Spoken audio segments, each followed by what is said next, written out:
Hey there, it's Marley. Welcome to my booktube channel, Type 1 Reader. Today I'm going to be going through my best books of the year in 2025.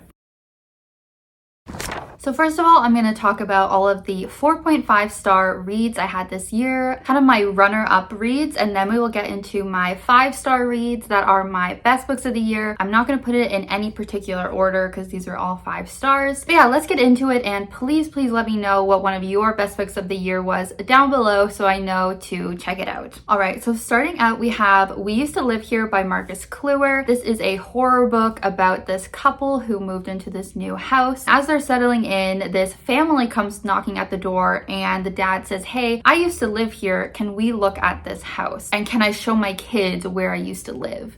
It's really creepy. This was like a really scary horror book for me. It felt almost like a horror movie. There is a reason this is such a popular book, so loved this one. My next runner-up, my next 4.5 star rated book is The Paradise Problem by Christina. This is actually a romance book, one of my favorite romances from the year for sure. It's about these two people who faked a marriage when they were in college for different reasons. Both of them kind of needed this fake marriage. Our main character thought that the marriage had been annulled, that they were no longer married, but then years later she hears from the guy and says, "Hey, we're actually still married, and do you mind pretending to be my wife on this wedding?" Because he wants his family to believe that he has a wife. So it's a fake dating story. She goes on this wonderful paradise trip with him, pretending to be his wife, and in the meantime they fall in love. And what I really loved about the story was how funny it was. If you liked their book, The Honeymooners, this one would definitely be for you. Another book I loved but didn't give quite that 5-star rating was A Study in Drowning by Reid. This is a young adult fantasy, giving some like dark academia vibes as well. We have a main character who's going to this school and she ends up winning a contest to go stay at her favorite author's mansion. She is going to be redesigning his mansion.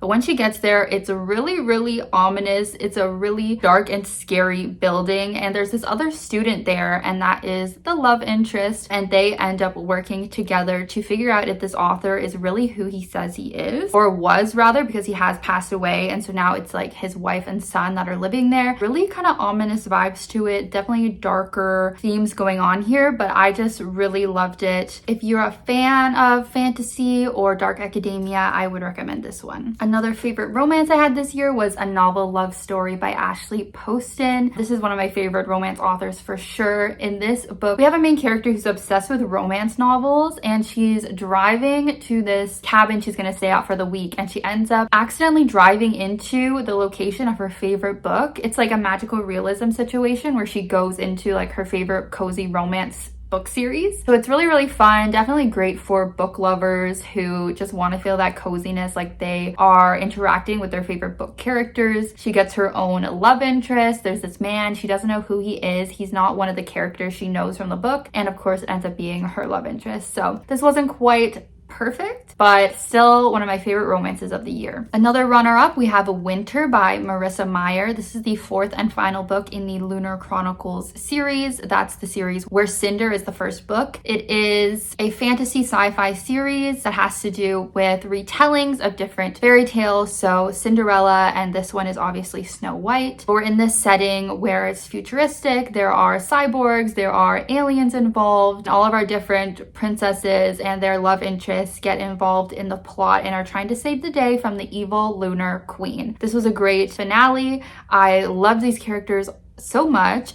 It seems like such a plot-driven story, but honestly, the characters really stand out as well. So definitely have loved this series. Next up is Atmosphere by Jenkins. Of course, I've never rated one of her books lower than a 4, so this was 4.5. It takes place, I think, in like the 70s or 80s. We have a main character, Joan, who's getting into NASA, and so we're seeing her journey. As she gets into NASA, she's always loved space, and then we also see her romance with a fellow astronaut, and we are flashing back through some different timelines. We know something's going to go wrong with a future mission, so we're seeing more details about that. And it's really a character-driven story about Joan though, and again, her romance and also her family relationships as well. With all of Taylor Jenkins Reid historical pieces, it's very interesting and also very much will tug at your heartstrings, so highly recommend this one. Another runner-up, we have Hidden Valley Road by Richard Kolker. This is actually a non-fiction nonfiction, and it is about this family where half of the family was diagnosed with schizophrenia. There were the 2 parents and then 12 kids. 6 of the kids ended up with schizophrenia. And so we're learning about this true story of this family, the dynamics, all of the hardships that they dealt with so many members of their family sick. Also just learning more about the history of schizophrenia as well, the research that was going on throughout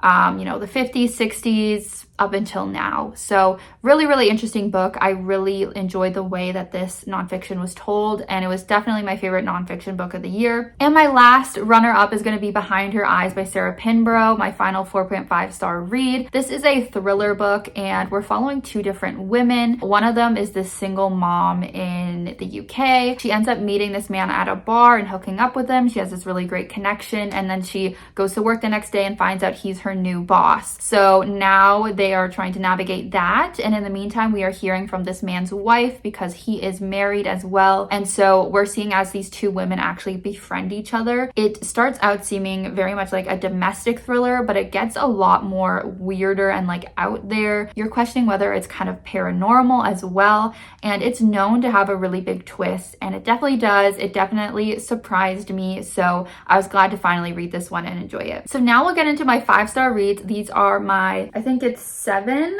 or 6 top favorite books of the year. So starting out, you know it has to be Hellbent by Leigh Bardugo. I know I read this one a little bit late, but this is of course the sequel to Ninth House, the second book in the Alex Stern series. So of course I can't talk too much about this one's plot because it's a sequel. But in Ninth House, we're following a main character, Alex Stern. She's been very troubled. She has the ability to see ghosts. So she's always been kind of using drugs to numb herself so she doesn't have to deal with the ghosts. So she's had a rough past, but now she's actually working at Yale and helping out with the secret societies and like cults that they have on campus. So it's really cool if you're into like a school setting, the dark academia vibes again, and also a lot of paranormal and occult themes. There's also some murders going on campus, and so she's trying to figure that out along with the help of the local cop or detective. So there's like a murder mystery element as well. What really sets the series apart for me though is the characters, is the humor, and also the found family between them. It's great when a book has such an amazing premise and plot to it, but then the characters just blow you away. So that is why this is turning out to be one of my favorite series of all time. Another book I read earlier this year, and I have a whole reading blog for it if you'd like. I think it's a spoiler-filled reading blog though, and that is The Ragpicker King by Cassandra Clare. Another sequel. This is the second book in the Castellane Chronicles series. So the first book was Swordcatcher. This is Cassandra Clare's first adult series, stepping away from Shadowhunters, and I'm loving it. In this world, the fantasy isn't too high fantasy,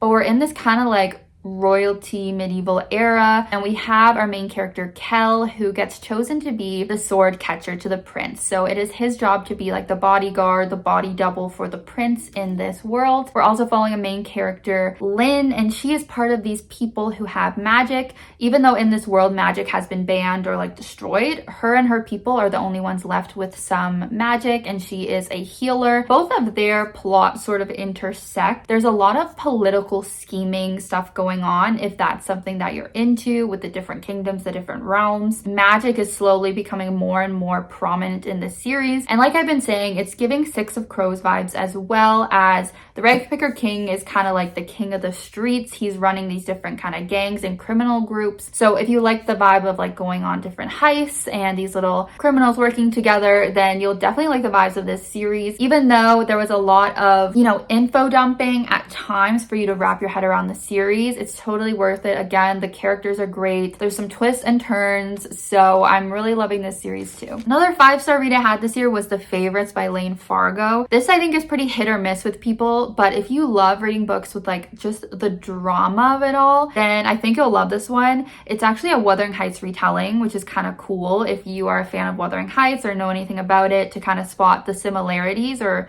where she's taken inspiration. But it's about this figure skating duo, Kat and Heath. Heath, they grew up together as friends. Of course, if you know the story of Wuthering Heights, like Kat's family kind of took in Heath because he was an orphan and living on the streets and stuff. So they always grew up very close, and Kat was obsessed with figure skating or figure dancing or whatever. And so he just kind of goes along with it and is her partner, and they're trying to make it in this figure skating world. And we're seeing the whole trajectory of their career and their relationship. It's very drama, as I said. We had some other characters that end up getting involved as well. The only thing is the ending maybe left a little bit to be desired for me, but otherwise I was just loving this. I got through it so quick. I was so invested in what was going to happen. Then we have a thriller book that I gave 5 stars, and that's Kill for Me, Kill for You by Steve Cavanagh. My favorite thriller of the year. This was really, really good. Again, we have multiple timelines. So in the first one, we're seeing this woman who is really upset that the man who I think killed her kid has gotten away with it. And so she ends up connecting with this other woman who has a similar story where the person who killed her family has also gotten away with it. So they decide to kill for each other to get revenge on these men that are not being held accountable for their crimes. So they're going to kill